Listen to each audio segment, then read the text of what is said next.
आज हम बनाने जा रहे हैं फ्रूट कस्टर्ड की रेसिपी। इसे बनाना बहुत ज़्यादा आसान है और ये खाने में बहुत लाजवाब होता है।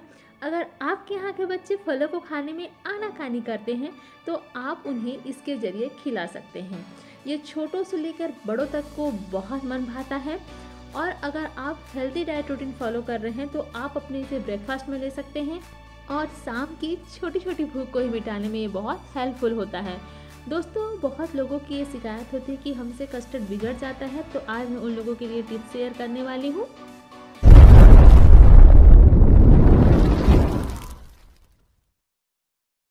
नमस्कार दोस्तों, मैं गोल्डी आप सभी का स्वागत करती हूँ अपने छत्तीसगढ़ी खाना खजाना चैनल में। कस्टर्ड बनाने के लिए मैंने यहाँ पे 2 बड़े कप दूध लिया हुआ है। आपकी पहली टिप ये है कि आप गाढ़ी दूध ही लें और मैंने आधी कटोरी दूध निकाल लिया है जिसमें मैं कस्टर्ड पाउडर घोलने वाली हूँ। आइए हम दूध को गर्म करने के लिए रख देते हैं। जब तक दूध गर्म हो रहा है हम अपना कस्टर्ड पाउडर घोल लेते हैं। मैं यहाँ पे vanilla flavour custard powder use कर रही हूँ जिसे मैंने खुद घर पे बनाया है। अगर आपको कस्टर्ड पाउडर की रेसिपी चाहिए तो प्लीज़ मुझे कमेंट करिएगा। जल्द ही मैं कस्टर्ड पाउडर की रेसिपी भी शेयर करूँगी। आपसे एक टिप है कि आप कस्टर्ड पाउडर डालने में बिल्कुल ही कंजूसाई ना करें। मैंने यहाँ पे 2 बड़े चम्मच कस्टर्ड पाउडर यूज़ किया है क्योंकि मैं इसे सिर्फ 2 लोगों के लिए ही बना रही हूँ। आपके लिए सेकंड टिप ये है कि आप इसे रूम टेम्परेचर दूध में ही घोलें। मार्केट में वैनिला स्ट्रॉबेरी फ्लेवर अवेलेबल होता है, आप अपने अकॉर्डिंग इसका यूज़ कर सकते हैं, जो भी आपको फ्लेवर पसंद हो। 5 से 7 मिनट होने के बाद हमारे दूध में एक उबाल आ चुका है। अब यहाँ पर हम 1 चम्मच चीनी डाल लेंगे। तो यहाँ पे मैं 1 बड़ा चम्मच चीनी डाल रही हूँ। मैं इसमें इतना ही चीनी डालूंगी क्योंकि मुझे थोड़ा सा कस्टर्ड में मीठा कम पसंद रहता है। क्योंकि क्या होता है ना कि दूध में भी अपना मीठापन होता है, तो इस वजह से मैं थोड़ा इसमें कम मीठा डालती हूँ। अगर आप मीठे के शौकीन हैं तो आप इसमें ज़रूर अपने अकॉर्डिंग ज़्यादा चीनी कम या ज़्यादा कर सकते हैं।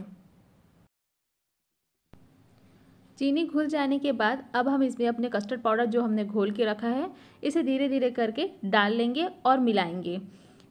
दोस्तों, आपके लिए थर्ड टिप ये है कि आप इसे एक साथ बिल्कुल भी ना डालें क्योंकि अगर आप इसमें एक साथ इसे डाल देंगे तो इसमें लम्स आ जाएगा और आपका जो टेस्ट है कस्टर्ड का वो बिल्कुल बिगड़ जाएगा और ये कस्टर्ड नहीं, ये दही बन जाएगा। आप इसे उबाल आने के साथ ही साथ चलाते रहें। जिस फ्रूट से बहुत ज़्यादा पानी निकलता है उस फ्रूट्स को हमें कस्टर्ड में यूज़ नहीं करना है, जैसे वाटरमेलन, कुकुम्बर, खट्टेदार फल पाइनएप्पल, ऑरेंज, सुगंधित फल जैसे पपाया, इन सभी का यूज़ आपको नहीं करना है।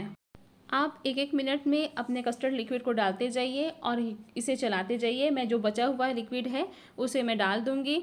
इस प्रोसेस में ओनली 5 से 7 मिनट ही लगते हैं, इससे ज़्यादा आप इसे बिल्कुल भी ना पकाइएगा। तो देखिए दोस्तों, जैसा हमें टेक्सचर चाहिए था वैसा ही ये रूप में आने लग गया है।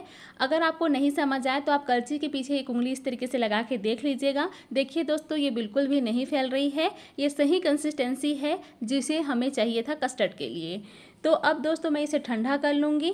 आपके लिए एक बेस्ट टिप ये है कि आप इसे ठंडा करके ही खाइएगा क्योंकि कस्टर्ड को ठंडा करके खाने में ही मज़ा आता है, या फिर आप इसे फ्रिज में भी रख सकते हैं।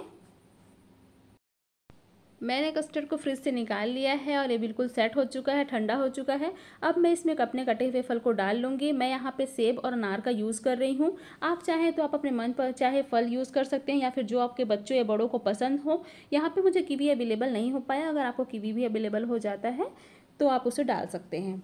मैं लास्ट में बनाना डालती हूँ, तो इन सभी को जब मैं मिक्स कर लूँगी तब मैं आखिरी में बनाना भी डाल के मिक्स कर लूँगी। अब हम इसे अच्छे तरीके से मिक्स कर लेते हैं और हमारा कस्टर्ड बिल्कुल रेडी है सर्व करने के लिए। तो आइए हम इसे सर्व कर लेते हैं।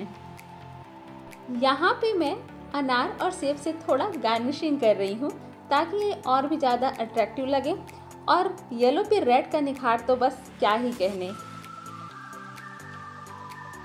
देर ना कीजिए, झटपट बनाइए और इसे अपनों को खिलाइए। अगर आपको अच्छा लगा हो तो एक लाइक तो बनता ही है। आने वाली रेसिपी के लिए बने रहिए छत्तीसगढ़ खाना खजाना के साथ। Thanks for watching.